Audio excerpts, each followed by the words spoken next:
réponse.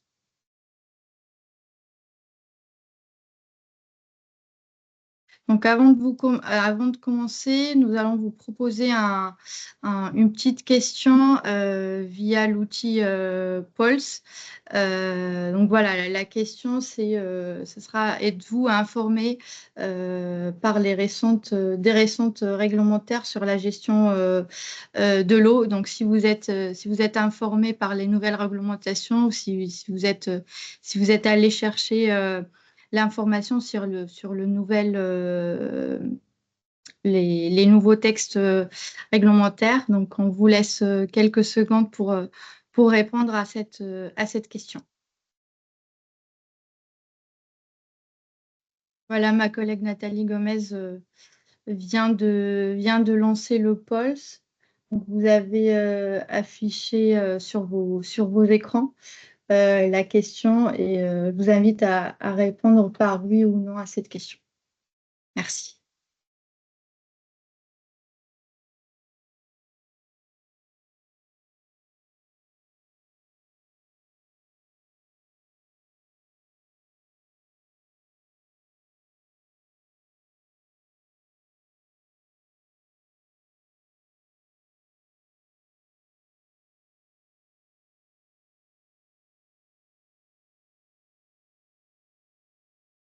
Donc voilà, on a à peu près 70% des personnes, des participants qui n'ont pas eu l'information et qui n'ont pas été informés par la réglementation. Et, 29% des participants qui ont eu l'information. C'est l'objectif de notre webinaire aujourd'hui, c'est de vous informer de toutes les évolutions et les évolutions réglementaires sur le sujet de la gestion de l'eau. Donc voilà, si vous avez tous répondu au questionnaire, je passe à la première partie. Aujourd'hui, dans un contexte où la pression sur la ressource en eau devient de plus en plus importante et ne cesse de croître, il devient impératif d'intégrer cette gestion de la ressource en eau dans les stratégies des entreprises. Et l'objectif aujourd'hui, c'est de préserver cette ressource vitale, réduire l'empreinte hydrique et tendre vers une gestion, vers une sobriété hydrique. Ce n'est pas seulement une question de responsabilité environnementale, mais aussi un levier stratégique pour améliorer l'efficacité et la résilience des entreprises face aux changements climatiques et économiques. Donc, je commence par la réglementation REUS. Donc, le terme REUS définit la réutilisation de l'eau qui englobe la réutilisation des eaux usées traitées, donc la REUT, et la réutilisation des eaux issues des matières premières et des eaux issues du process. Donc voilà un petit rappel sur les usages possibles en France, sur la réutilisation des eaux usées traitées. Donc on peut trouver l'irrigation, le nettoyage extérieur, les tares et les chaudières. Donc aujourd'hui, la France autorise la réutilisation des eaux usées traitées pour différents usages externes. Et dans le schéma en haut à droite, on peut remarquer qu'on est les derniers en Europe avec 0,6% de projets de réutilisation des eaux usées traitées comparé à l'Italie et à l'Espagne. Et on voit bien que l'Israël, ils sont beaucoup plus avancés en termes de réutilisation des eaux usées traitées avec 91% de projets sur le territoire. Donc, après les deux derniers usages possibles aujourd'hui en France, ce sont les usages en interne. Donc, on a la préparation, transformation et conservation des denrées alimentaires qui ont été annoncés suite aux derniers textes réglementaires qui sont sortis en 2024. Aujourd'hui, on est en attente du texte d'application. Donc, les éléments qu'on a à disposition aujourd'hui, ils sont un peu flous. Donc, on attend toujours des textes pour avoir plus de détails sur les modalités et sur les conditions de mise en œuvre d'un projet de reuse. Des points de vigilance, donc des points qui sont très importants. Donc aujourd'hui, il est primordial de commencer par réduire la consommation d'eau et à mettre en place des actions hydroéconomes. C'est le principe des 3 R: réduire, recycler et réutiliser. Donc on trouve la réutilisation en dernière solution pour réduire notre empreinte hydrique. Et pour chaque projet de reuse, le projet il doit veiller à respecter plusieurs critères essentiels tels que l'utilisation autorisée de l'eau recyclée, le respect des limites de rejet pour les effluents concentrés, ainsi que le maintien du débit d'étiage en hiver qui est souvent assuré par les stations d'épuration. Le premier texte, il est sorti en 2024, en janvier 2024, qui précise les catégories d'usage possible sur la réutilisation de l'eau dans le secteur alimentaire. Et il décrit également la procédure d'autorisation des projets de production d'eau usée traitée et les modalités de surveillance à mettre en place. Donc, les principaux éléments, c'est vraiment les conditions d'utilisation des eaux réutilisées pour le process industriel et les modalités de traitement et les exigences de traitement qui seront mises en place. Le deuxième décret publié en juillet 2024, en fait, les freins réglementaires sont levés dans le secteur de l'agroalimentaire, dont le respect, bien sûr, des normes sanitaires et environnementales. Ce décret il définit les types d'eau qui pourront être utilisés comme ingrédients dans les produits alimentaires, avec des modifications qui ont été publiées aussi pour les conditions d'utilisation selon le produit final. Et le décret a aussi précisé les modalités de traitement sans contact ou avec contact, avec des étapes de maîtrise ou pas. Le décret de juillet 2024, il a été accompagné d'un arrêté qui indique le contenu de la demande d'autorisation dans l'annexe 1 de tout projet de réutilisation d'eau dans l'agroalimentaire. Donc, cet arrêté précise les normes de qualité d'eau et les conditions spécifiques pour la réutilisation du process de production alimentaire, et avec des limitations des types d'eau, de chaque catégorie de type d'eau réutilisée. Et pour finir cette partie, je vous présente un résumé de la réglementation dans l'industrie agroalimentaire, avec 2 grandes catégories d'eau qui sont utilisées pour la transformation et la conservation des denrées alimentaires. On peut voir que la première catégorie, elle est encadrée par un régime de déclaration, et la deuxième, elle est encadrée par un régime d'autorisation. Et on voit très bien que chaque catégorie nécessite trois types de contacts: le contact direct, contact indirect et le sans contact, avec des conditions et des analyses à respecter et à réaliser pour tout type de contact, que ce soit avec une étape de maîtrise ou sans étape de maîtrise. Donc, pour le premier cas, on a l'utilisation des eaux issues des matières premières pour un contact direct avec une étape de maîtrise. La condition à respecter, ce sont de vérifier les paramètres à travers des analyses de danger qui sont citées dans l'article 5 de l'arrêté de juillet.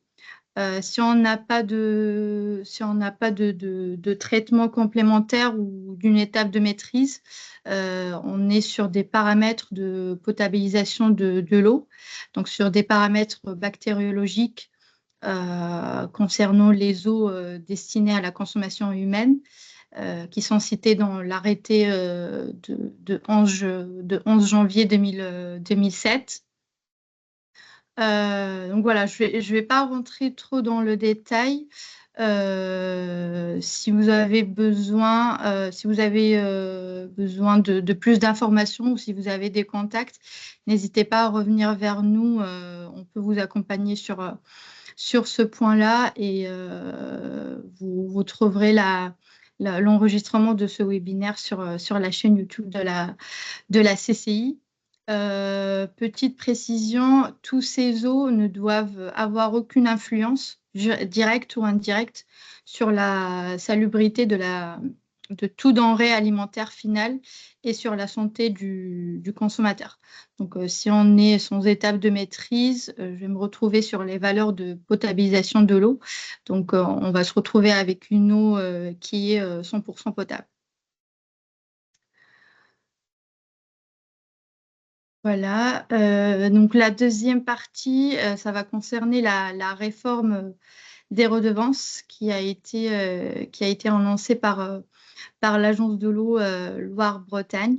Aujourd'hui, les industriels, ils doivent s'adapter aux nouvelles modalités de calcul des redevances.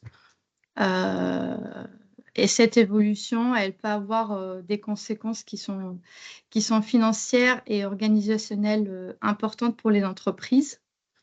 Donc voilà, pour rappel, les redevances qui ont été annoncées en début de l'année 2025, on trouve plusieurs parties qui rentrent dans cette initiative. On a le lancement du deuxième programme de l'Agence de l'eau Loire-Bretagne qui incite à la sobriété et à la performance des réseaux.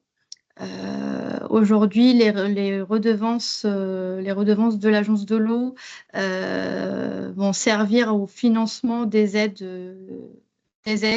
proposées par l'Agence de l'eau et environ 700 millions d'euros ils sont destinés au projet d'économie d'eau sur le 12e programme de l'Agence de l'eau, donc de 2025 à 2030.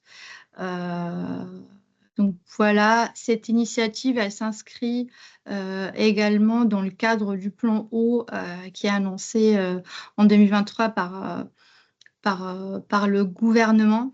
On a la loi de finances 2024 qui est aussi une partie qui a fait changer les différentes modalités de calcul des redevances.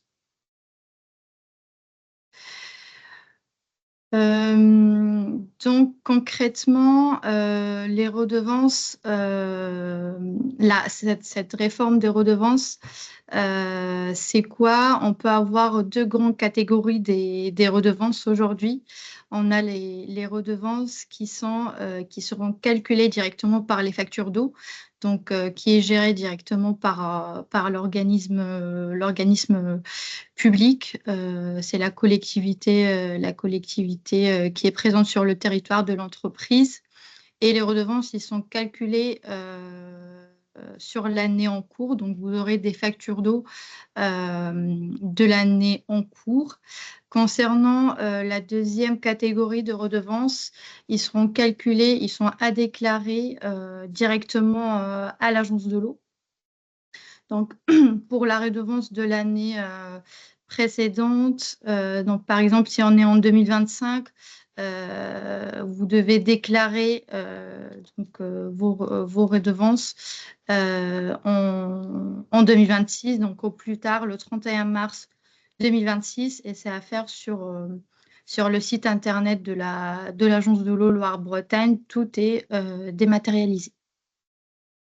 Vous pouvez trouver du coup deux catégories, donc des établissements qui sont desservis par un réseau d'eau potable et qui sont raccordés par l'assainissement collectif.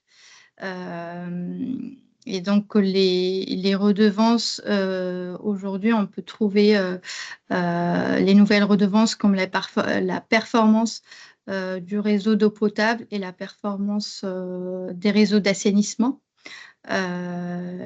qui sont des nouvelles redevances.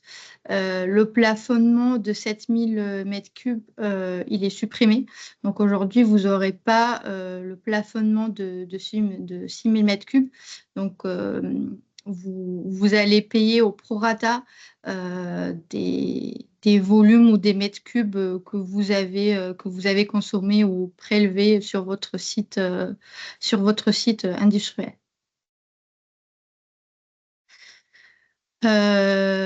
Donc, les augmentations qui ont été significativement en place pour financer les initiatives du plan eau et pour financer les aides financières les aides de l'Agence de l'eau.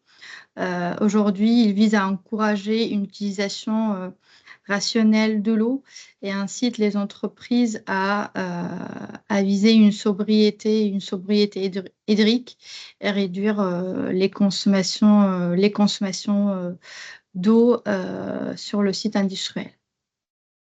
Donc aujourd'hui, la transition vers le nouveau système tarifaire, il est caractérisé par une modulation des tarifs en place qui est progressive de 2025, à partir de 2025. Et on a en 2026 des ajustements sur des tarifs et sur les performances réelles des usagers. Donc ici, vous avez un tableau récapitulatif des redevances et les industriels, des redevances qui sont en place pour les industriels. Donc, on a la consommation en eau potable avec un taux plafond de 1 euro par mètre cube. La redevance performance des réseaux d'eau potable et des réseaux d'assainissement, on remarque qu'il y a une évolution de 2025 à 2030 avec un taux plafond de 1 euro. Par contre, pour les prélèvements sur la ressource en eau, on va avoir plusieurs redevances. Et les industriels, ils sont très concernés par les usages dans le site industriel, comme la ligne colorée en bleu, autre usage économique, donc qui a subi une augmentation de 21% aujourd'hui. Donc voilà, vous avez deux catégories pour chaque type de prélèvement. La catégorie 1 concerne les industriels qui sont situés dans un secteur géographique, dans des zones de répartition des eaux, donc les ZRE. Et la catégorie 2, ce sont les zones hors ZRE.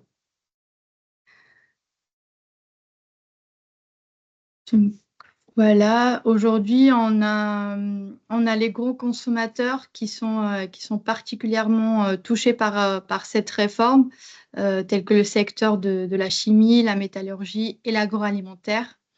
Donc voilà, cette augmentation va avoir un impact direct et va inciter les entreprises à investir dans des actions hydroéconomes et dans des technologies réduisant leur consommation d'eau et leur pollution.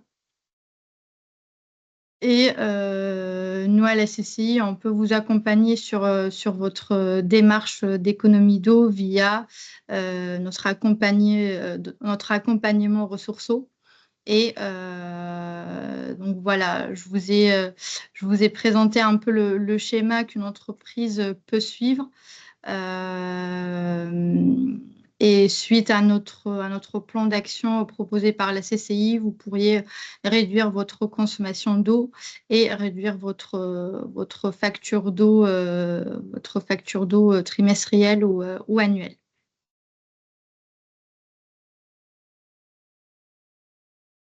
Voilà, je vois le temps passer. Je laisse la parole à Valentin pour proposer l'empreinte eau de la start-up Hydros. Super. Bonjour à toutes et à tous. Donc je m'appelle Valentin. Je suis un des cofondateurs d'Hydros. Donc je veux juste vous présenter en un mot ce que c'est Hydros et ce qu'on fait. Puis après, on passera sur ces deux sujets que tu as évoqués, Shaima, le sujet de la sensibilisation avec un outil qui s'appelle l'atelier compte-gouttes et le sujet de la mesure d'empreinte eau. Et vous expliquer un petit peu plus ce que c'est. Donc nous, qu'est-ce qu'on fait? On est une entreprise assez jeune, on a à peu près 2 ans, on travaille sur le sujet de l'eau, et on fait grossièrement ce que vous voyez sur la droite de l'écran sur le sujet de l'eau, donc sensibiliser dans un premier temps. C'est un sujet dans certaines entreprises qui est assez nouveau, et donc on déploie des ateliers de sensibilisation, ou de la culturation, ou de la prospective sur ce sujet de l'eau. Après, il y a le volet mesure, comment on essaye de mesurer son impact, son empreinte eau, ses consommations. Et puis après, on fait aussi une partie accompagnement, on essaie d'accompagner les entreprises de manière un peu plus opérationnelle pour mettre en place des plans d'action, des études de faisabilité, trouver des financements, etc. C'est la suivante. Et donc, pourquoi ce sujet de l'eau? Juste pour faire un petit lien avec ce que disait Shaima. Pour les entreprises, notre constat, c'est que c'est un sujet à la frontière entre deux thématiques, à la fois l'aspect environnemental, donc on parle des directions RSE, des directions environnement, ça fait du lien avec la biodiversité, avec l'aspect énergie, l'eau c'est aussi un enjeu sanitaire et social, mais c'est aussi une question stratégique, quand on parle à des sites industriels ou même des banques, des assurances, c'est un enjeu qui touche au risque, c'est un enjeu qui impacte le chiffre d'affaires de certaines entreprises, qui impacte l'activité économique, qui impacte les fournisseurs, certains territoires, etc. Et donc, il faut le voir non pas comme un enjeu purement environnemental, mais vraiment à la frontière entre cet aspect environnemental et stratégique, et comme un enjeu qui va augmenter dans les prochaines années avec les effets du changement climatique, et donc comme un enjeu profondément d'adaptation au changement climatique. Donc voilà un petit peu quelques mots d'introduction, et notre propos aujourd'hui, c'est deux choses dont je vais vous parler. En premier volet, qui est la sensibilisation au sujet de l'eau, et je vais vous présenter un outil qu'on déploie dans pas mal d'entreprises, de collectivités, du grand public, d'universités, qui s'appelle l'atelier compte-gouttes. Et puis dans un deuxième temps, je vous parlerai un petit peu juste d'empreinte eau, et on fera un focus sur ce que c'est l'empreinte eau, comment la mesurer, à quoi ça peut vous servir, et on décomposera en deux briques. L'empreinte eau directe. C'est hyper cool et qu'il y a besoin de modifier un truc. Des consommations. Qu'est-ce qui t'a fait ça?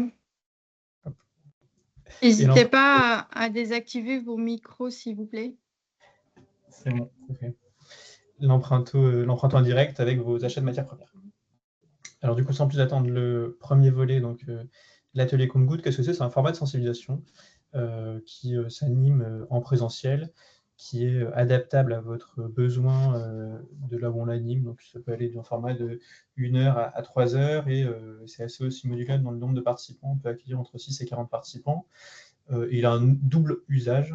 Soit on l'utilise pour la sensibilisation auprès de collaborateurs, soit on l'utilise aussi en incluant des données de l'entreprise ou des données du territoire pour une utilisation plutôt de stratégie et d'adaptation, et essayer de se projeter de manière prospective, projeter son entreprise, son territoire à horizon 2035 dans un contexte de changement climatique et dans un territoire soumis aux effets du stress hydrique ou de fortes inondations, etc.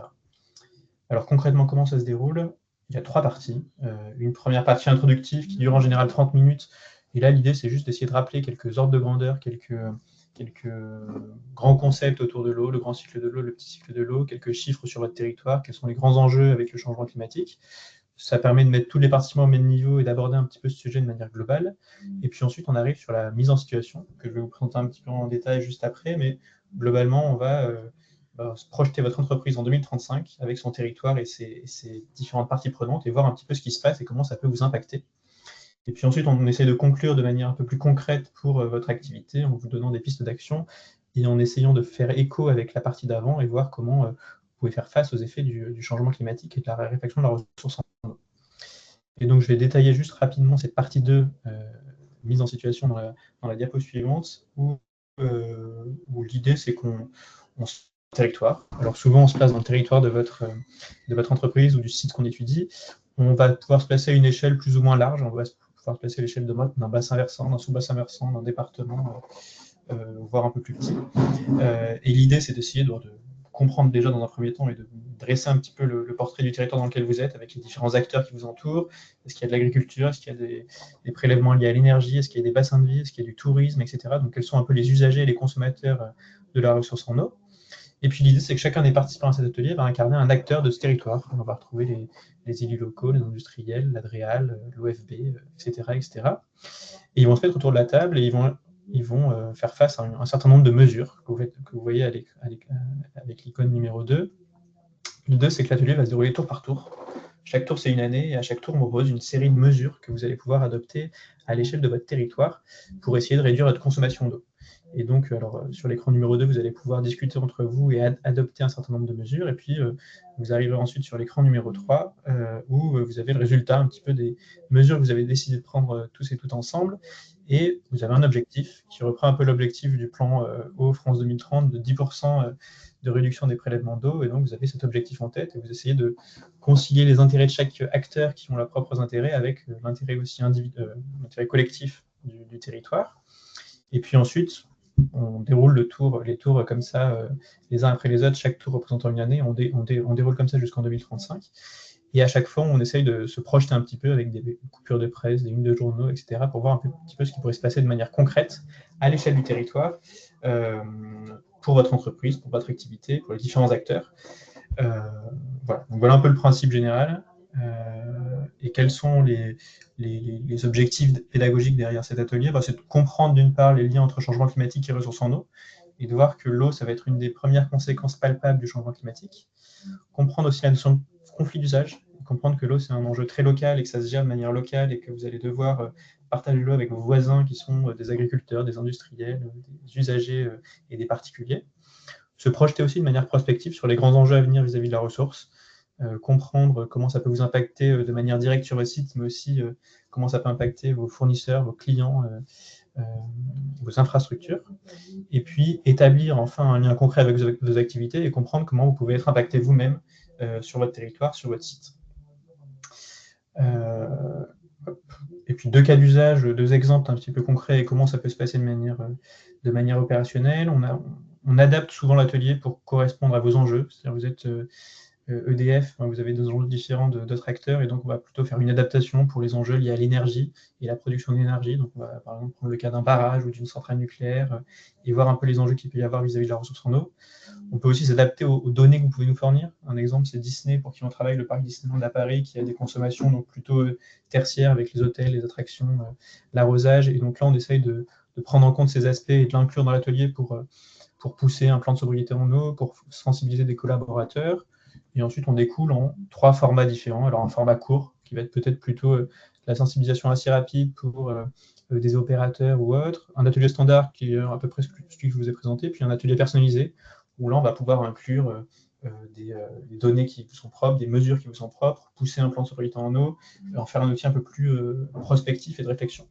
Et j'en profite pour mettre dans le chat 2 liens avec des ateliers, parce qu'on commence à se déployer dans les Pays de la Loire, et donc on anime 2 ateliers qui sont gratuits. Donc si vous voulez venir tester le format, disons, standard, je vous mets les liens. Ça sera le 16 avril et le 14 mai à Nantes, chez Openland. Et si vous avez des questions, je vous laisse aussi mon mail sur ce sujet de l'atelier compte-gouttes. Et puis sans plus attendre, on peut passer donc au deuxième volet qui va être le sujet de l'empreinte eau. Donc, je vais essayer d'être assez rapide, mais essayer de vous communiquer déjà une première définition de ce que c'est l'empreinte eau. Donc, vous connaissez toutes et toutes sans doute l'empreinte carbone, qui est donc en référence un peu toutes les émissions de carbone que j'ai sur le cycle de vie de mon produit. Pour l'empreinte eau, c'est assez similaire, mais avec le sujet de l'eau, comme vous vous en doutez. J'ai pris un cas assez concret pour illustrer un petit peu cette définition avec l'exemple d'une chemise. Et donc, comment on mesure l'empreinte eau d'une chemise?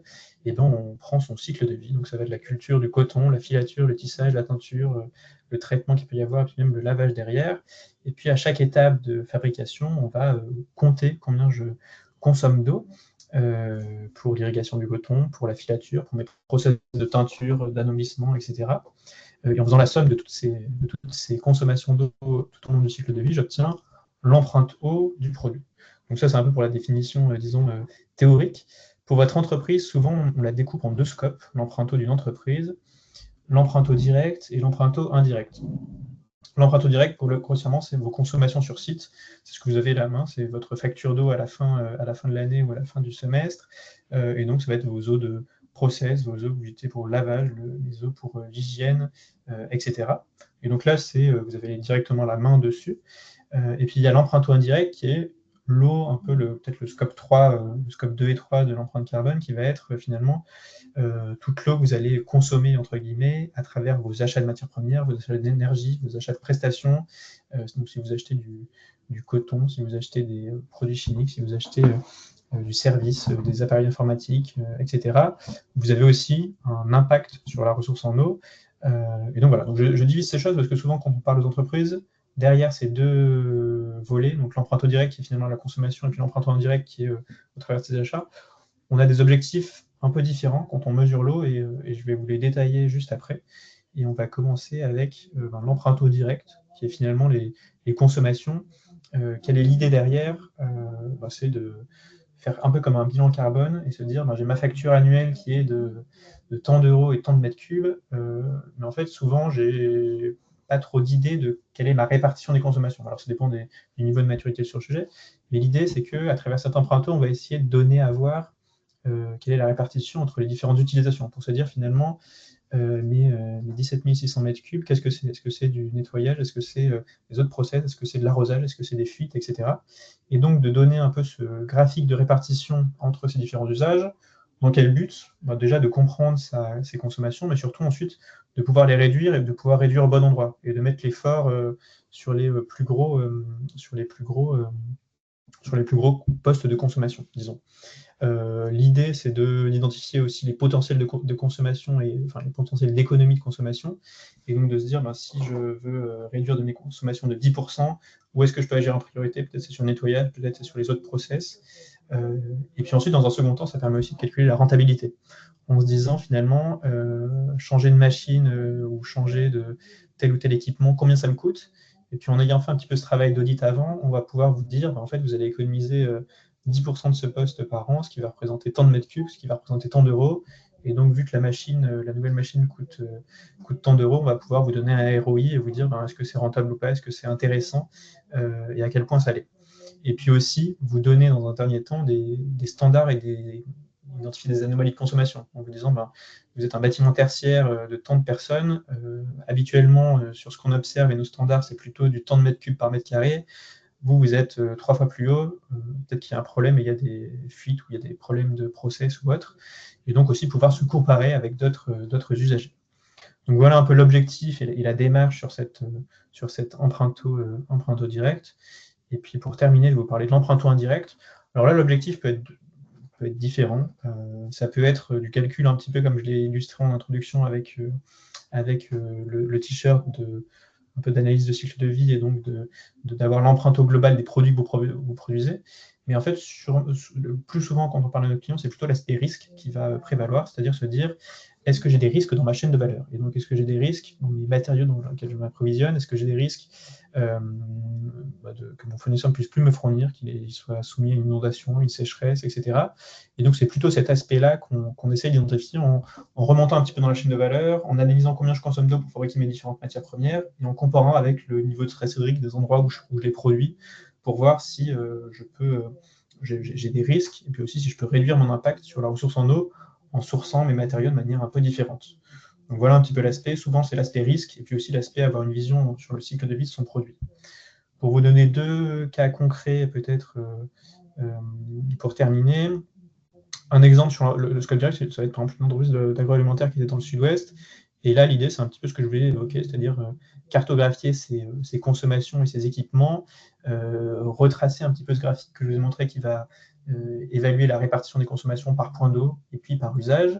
Et puis ensuite, à chaque fois, analyser les coûts liés à l'eau, donc qui vont être bien sûr le coût de l'eau, mais aussi le coût du chauffage de l'eau, des éventuels traitements, des rejets, donc inclure le prix de l'eau dans sa globalité, qui peut être beaucoup plus cher que peut-être les 4 € par mètre cube que vous payez habituellement. Et puis ensuite, élaborer un plan d'action chiffré en disant bah, voilà ce qu'on conseille, voilà ce qui est plus rentable, voilà en combien de temps ça va être amorti, et voilà peut-être aussi même les aides que vous pouvez avoir de la part de l'agence de l'eau. Pour l'aspect indirect, un exemple, c'est pour une entreprise industrielle qui fabriquait des tuyaux en PVC. Et là, on a construit l'emprunto de leurs achats de matières premières, qui étaient principalement du PVC, du coup. Et l'idée, c'était surtout d'analyser les risques de leurs principaux fournisseurs, parce qu'ils avaient un nombre de fournisseurs assez réduit, et ils se demandaient si en 2050 ou en 2035, ils allaient pouvoir continuer à leur commander et à être approvisionnés par leurs soins. Et donc là, l'idée, c'était d'analyser un peu les consommations d'eau de cette fabrication de matières premières, les localisations des fournisseurs, et est-ce qu'ils mettaient en place, avec les projections climatiques à horizon 2050, des choses pour faire face aux effets du changement climatique, et notamment la réfaction de la ressource en eau, et est-ce qu'il y avait des risques d'approvisionnement, est-ce qu'il valait mieux choisir un des fournisseurs ou l'autre, est-ce qu'il valait mieux changer de type de matière, etc. Donc voilà un petit peu les 2 exemples concrets. J'arrive au bout de ma présentation. Je vous ai laissé mon mail si jamais vous avez des questions. Et puis si vous en avez aussi dès maintenant, n'hésitez pas à les mettre dans le chat et je pourrai y répondre à la fin. Et je laisse la place à la blanchisserie du Maine, du coup. Très bien. Merci beaucoup. Merci beaucoup Valentin pour cette belle présentation. C'est très intéressant. N'hésitez pas pour les personnes qui participent, si vous avez des questions, n'hésitez pas à les poser dans le chat. On y répondra plus tard. On va vous lancer un deuxième pause, une question. Donc, avez-vous déjà réfléchi à mettre en place des actions d'économie d'eau au sein de votre entreprise? Je vous laisse, Nathalie, vous lancer la question. Je vous laisse quelques minutes pour répondre.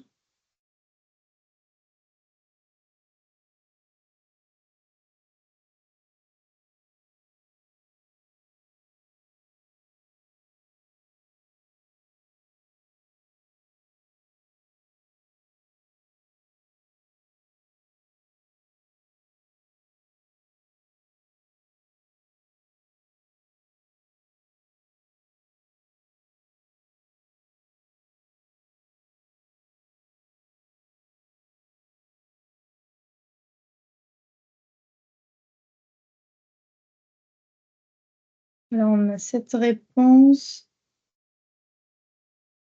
On attend encore quelques secondes pour avoir plus de réponses.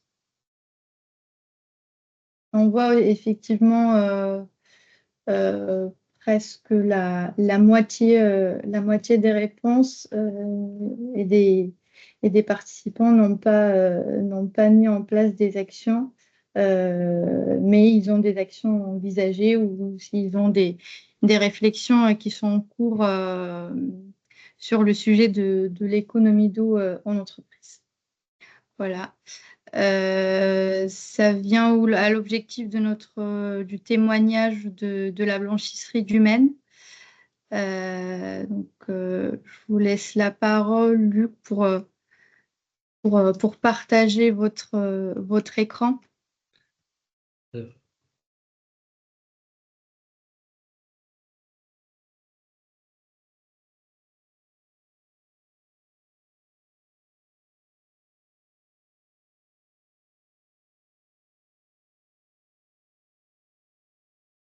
Donc, bonjour à tous. J'espère que c'est bon pour vous. Vous avez accès au diapo? Oui, c'est bon, très bien. C'est bon, parfait. Super, merci. Donc, je vais vous présenter dans un premier temps donc la blanchisserie du Maine. Donc, moi, c'est Luc Georges. Je dirige cette entreprise avec mon épouse depuis 25 ans maintenant. et je vais vous expliquer un petit peu tout ce qu'on a mis en place depuis 25 ans pour la maîtrise de nos consommations en énergie et notamment en eau. Donc, la blanchisserie du Maine, donc c'est une entreprise qu'on a repris nous en 2000, mais qui datait de 1937. On a fait des évolutions avec l'acquisition d'une autre activité à Paris, mais toujours en blanchisserie. Donc aujourd'hui, c'est une entreprise qui représente 170 salariés, 500 clients, avec 2 sites de production à Laval, qui couvrent 12 départements et qui traitent entre 150 à 180 tonnes de linge par semaine.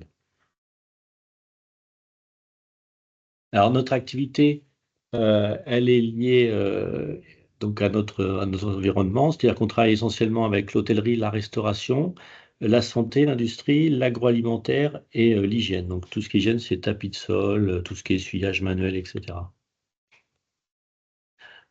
Pourquoi on va vous parler un peu de nos clients? Parce que on a une activité qui ne peut pas s'arrêter. On traite aussi bien les établissements de santé que l'industrie ou encore l'hôtellerie-restauration.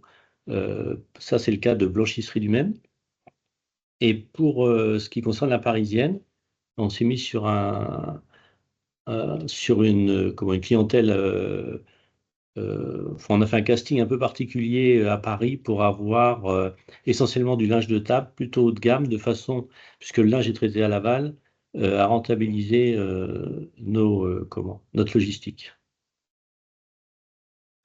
Alors, on arrive au sujet. Comme vous avez dit, on a cessé d'évoluer pendant ces 25 dernières années, ce qui fait qu'on est arrivé à traiter 150 tonnes de linge sur un même lieu. Et on a en 20 ans diminué nos consommations de façon régulière par plein d'actions qu'on commençait.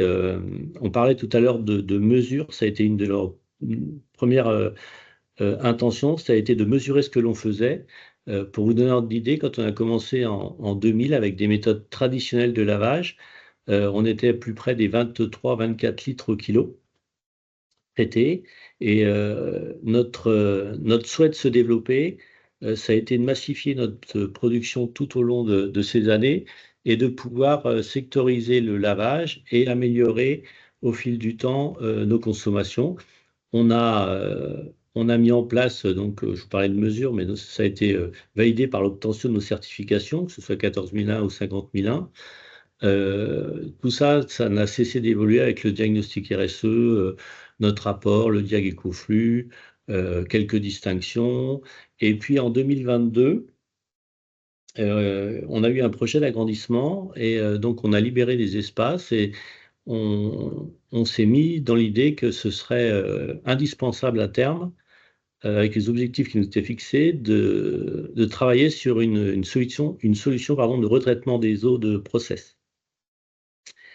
Et puis on a cessé on a fait ce que toute entreprise doit faire aujourd'hui, hein, c'est-à-dire le bilan carbone, le photovoltaïque, tout ça dans une démarche RSE. Et tout ça cumulé, ça nous a amené à notre médaille de bronze en cette année, EcoVadis. Alors, sur la consommation d'eau, là, entre ce qu'on consommait et ce qu'on consomme aujourd'hui, on a eu plusieurs étapes qui ont été les besoins. On a lavé longtemps en laveuse traditionnelle, donc ce que vous avez à la maison, c'est-à-dire que on remplit le tambour, on lave, on vidange, on fait le lavage, et puis on fait les rinçages, et tout s'en va à l'égout. Et en augmentant notre production, on a été amené, on a investi dans des modèles de lavage différents qu'on a cessé de faire évoluer jusqu'à cette année.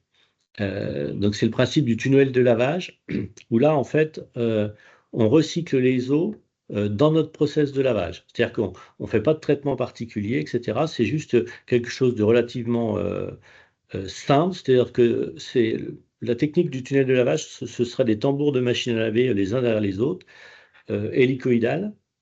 Et en fait, les cycles de lavage évoluent de la façon suivante, c'est-à-dire qu'on lave par battement. Quand le temps est fait, on fait un tour complet. Ce qui était dans le premier module passe dans le deuxième. Donc, ce qui était au mouillage passe au lavage, ce qui était au lavage au rinçage, et puis ensuite à l'essorage, comme sur le diapo qui vous est présenté. Et là, ça nous permet, dans un premier temps, déjà de récupérer. Nous, notre volonté, quand on fait du lavage, c'est de bien rincer pour avoir un linge blanc, bien évidemment, conforme au process. Et pour faire ça, on est quand même obligé d'avoir des ajouts d'eau neuve sur la partie rinçage. Et l'idée, c'est toujours que toutes ces eaux puissent être réutilisées. Alors, le rinçage, il revient au pré-rinçage, le lavage peut revenir au mouillage. Et aujourd'hui, on a même évolué encore. La dernière stat que vous avez sur 2023, c'est 4 litres d'eau au kilo. Dans la nouvelle usine, on a pu augmenter le nombre de tunnels de lavage, donc spécifier nos lignes de lavage, ce qui fait qu'on a sectorisé 3 modèles, deux lignes de linge propre. Quand je dis de linge propre, c'est le linge hôtelier, parce que c'est du linge qui a servi pour une nuit, donc c'est un linge relativement propre. Et on a la capacité aujourd'hui de récupérer ces eaux de lavage pour notre tunnel dit sale qui s'occupe de tout le linge de table. Et rien que par ce phénomène, on est passé de 4 litres d'eau au kilo à 3 début 2025. Alors notre engagement environnemental, c'est un peu ce que je vous ai dit depuis le début. Ça fait longtemps qu'on est conscient que l'eau, c'est une ressource très rare, que les épisodes de sécheresse, ça devient un vrai problème. Donc, on a l'engagement, il est lié à plusieurs choses. Au début, c'était purement économique. Après, c'était des convictions et puis une volonté de faire les choses le mieux possible parce que ça n'a aucun intérêt de consommer pour rien. Et puis aujourd'hui, c'est même une mesure d'accompagnement de nos clients. Quand on parle de clé verte, le label clé verte dans l'hôtellerie, par exemple, et ben nous, on fait partie de leur notation et on vient leur apporter toutes les compétences qu'on a mis en œuvre sur le lavage avec des consommations réduites, optimisées, que ce soit sur l'eau ou l'énergie d'ailleurs. Et dans l'étude de faisabilité, faut savoir, on parlait des décrets qui étaient tombés au niveau de l'agroalimentaire. Ce fameux décret qu'on attendait pour notre métier est arrivé le 14 mars. Et en blanchisserie, aujourd'hui, on est autorisé à retraiter nos eaux de lavage dans une station pour réutiliser. Ce qui n'était pas le cas jusqu'au 14 mars. Depuis, c'est levé. On avait mis en place un projet d'usine de traitement des eaux. Comme le décret a traîné un peu, nous aussi, on a traîné un petit peu. Aujourd'hui, du coup, on a 3 modèles. On a évalué 3 modèles pour traiter nos eaux usées. Et il s'avère que tous ces modèles nous amènent à un résultat sensiblement équivalent avec une capacité de réutiliser 85% de nos eaux de lavage. Ça veut dire que demain, aujourd'hui on a 3 litres au kilo, eh ben, on n'aura plus besoin de 15% de ce volume-là pour chaque kilo traité. Donc c'est un effort considérable. On est en train d'utiliser les 3 modèles, enfin de vérifier lequel sera le plus convaincant. Sachant qu'on parlait de ROI, c'est hyper compliqué sur l'eau parce qu'aujourd'hui, même si c'est indispensable et qu'on ne peut pas s'en passer et qu'il faut bien travailler sur le sujet, économiquement, l'eau n'est pas chère. Donc, elle nécessite pas, aujourd'hui, elle ne justifie pas, outre le fait que ce soit indispensable, l'investissement. Donc, on travaille aussi bien sur les CAPEX que les OPEX, parce qu'on a des problèmes de consommation énergétique derrière qui sont élevés sur certains modèles. Donc c'est un sujet qui va évoluer tout au long de cette année encore et qui ne sera pas mis en place, je pense, avant 2026. Donc voilà pour ce qu'était notre expérience.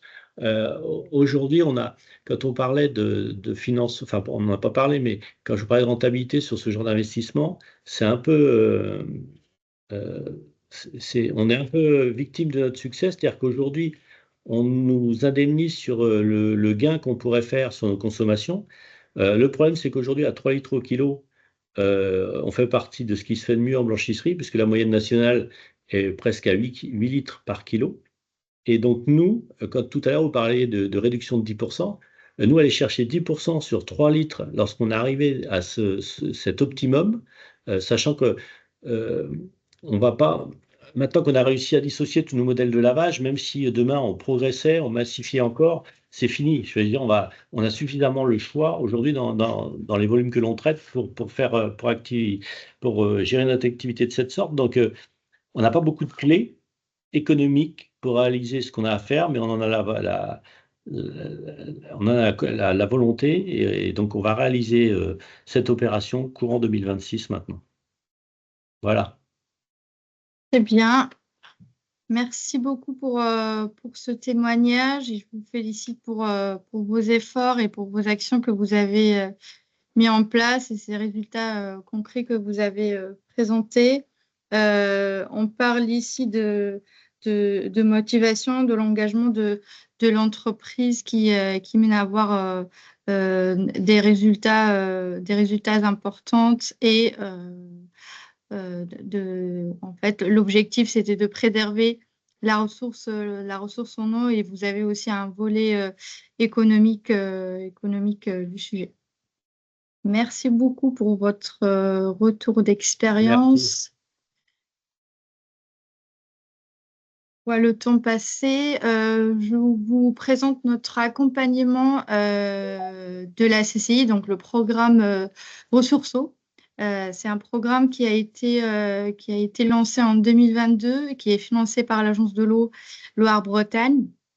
Donc, les entreprises qui veulent bénéficier de ce programme, donc on vise les entreprises qui consomment entre 10 000 et 100 000 mètres cubes pour les pré-études économie d'eau, donc les études qui va aider les entreprises à identifier les leviers d'économie d'eau. On fait également du conseil et de la sensibilisation pour les petites entreprises qui consomment moins de 10 000 et qui ne rentrent pas dans le volet de l'accompagnement individuel. On a deux grands volets, en fait. On a de la sensibilité, on fait de la sensibilité au travers l'organisation des événements comme les webinaires, les ateliers collectifs en présentiel et on a aussi l'accompagnement individuel, personnalisé selon chaque entreprise et selon le besoin de chaque entreprise. Donc voilà, comme je vous ai évoqué, le programme il a été lancé en 2022. Il était pris en charge à 100%. Donc, on a accompagné sur les dernières années 45 entreprises sur différents secteurs d'activité. On a l'agroalimentaire, la chimie, cosmétique et on a de la grande distribution. Donc, notre parcours pour l'accompagnement individuel, on va aller voir l'entreprise, on va faire un état des lieux sur la consommation d'eau, on va faire une analyse des factures d'eau, des redevances et de relevés de compteurs. Et on propose par la suite un plan d'action pour proposer aux entreprises des actions d'économie d'eau selon le besoin de l'entreprise et selon le projet visé par l'entreprise. Je vous informe que nous lançons une nouvelle promotion. Donc, on lancera un appel à candidature en avril 2025. Si vous êtes intéressé, n'hésitez pas à revenir vers nous et n'hésitez pas à candidater. Pour cette nouvelle promotion, il y aura un reste à charge à 30% pour les entreprises. Donc voilà, on vise différents secteurs d'activité, différentes tailles d'entreprises. Mais voilà, la condition à remplir, c'est bien la consommation d'eau qui est entre 10 000 et 100 000 mètres cubes par an. J'ai prévu en fait deux retours d'expérience, deux industriels qui ont participé au programme Ressourceau. On a sur le secteur agroalimentaire Fleury Michon qui a mis en place des actions d'économie d'eau et qui a remplacé les tours aéro-réfrigérantes par des tours adiabatiques avec des économies d'eau qui ont été réalisées de 4 700 mètres cubes par an. Donc, l'entreprise, l'entreprise agroalimentaire est considérée parmi les gros consommateurs en Vendée, donc qui a un impact direct sur la ressource en eau. Donc voilà.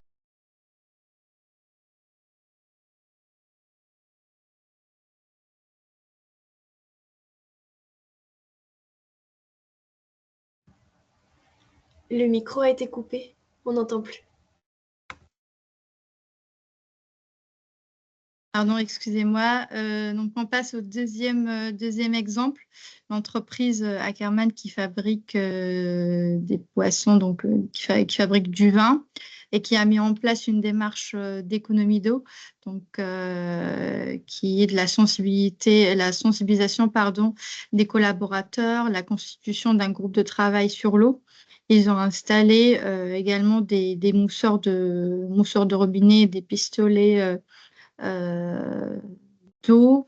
Ils ont réussi à réduire 29% de volume d'eau entre 2017 et 2023 sur leur site de Chassé. Donc voilà, on voit très bien l'exemple de la blanchisserie du Maine, de Fleury-Michon et d'Ackermann que quels que soient les types d'actions, l'entreprise arrive quand même à réduire leur consommation d'eau et à réduire l'empreinte hydrique. Je finis par vous présenter le Flash Diag Eau qui a été développé par la CCI Pays de la Loire et qui est disponible sur la plateforme nationale de la CCI. Donc, c'est une auto-évaluation qui permet de tester la maturité de l'entreprise et d'identifier des leviers d'économie d'eau, des pistes de développement. C'est un questionnaire de moins de 10 minutes.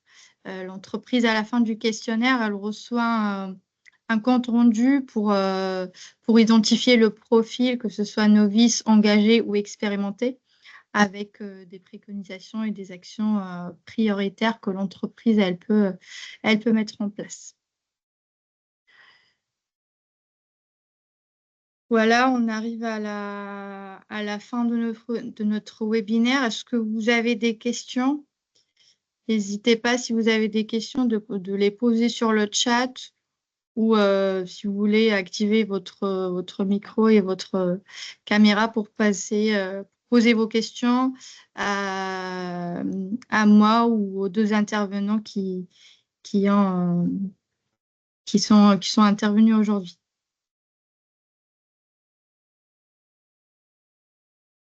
On n'a pas des questions. J'espère qu'on était clair sur la présentation.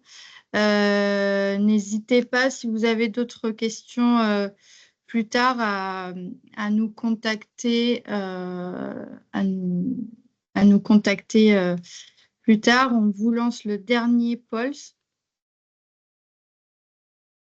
Le dernier pulse. Donc, Nathalie vient de vous lancer le pulse. Est-ce que vous souhaitez être contacté par un conseiller eau de la CCI si vous avez besoin des questions sur le volet réglementaire, sur le volet sur les aides financières de l'Agence de l'eau ou sur l'accompagnement individuel de la CCI.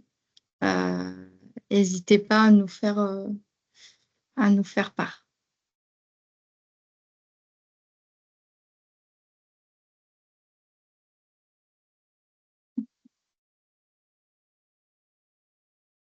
Pour les personnes qui ont répondu oui, je vous invite à revenir vers nous. Je vais mettre mes contacts à la fin de la présentation. Avant de clôturer notre webinaire, je vous présente nos événements régionaux de la CCI. Donc, on a le 1er juillet un événement qui aura lieu à Angers autour de l'éco-conception. Un webinaire sur l'empreinte carbone, donc webinaire en ligne, et le dernier webinaire en septembre sur l'éco-conception. Ça va concerner la communication environnementale. Donc, si vous intéresse aussi, n'hésitez pas à consulter notre site internet et à s'inscrire aux différents événements qu'on organise sur toute l'année. Voilà, je vous remercie. Je remercie Valentin et Luc pour votre intervention et pour votre témoignage. Je remercie les participants pour votre temps. Je vous ai mis mes coordonnées si vous avez des questions sur le sujet.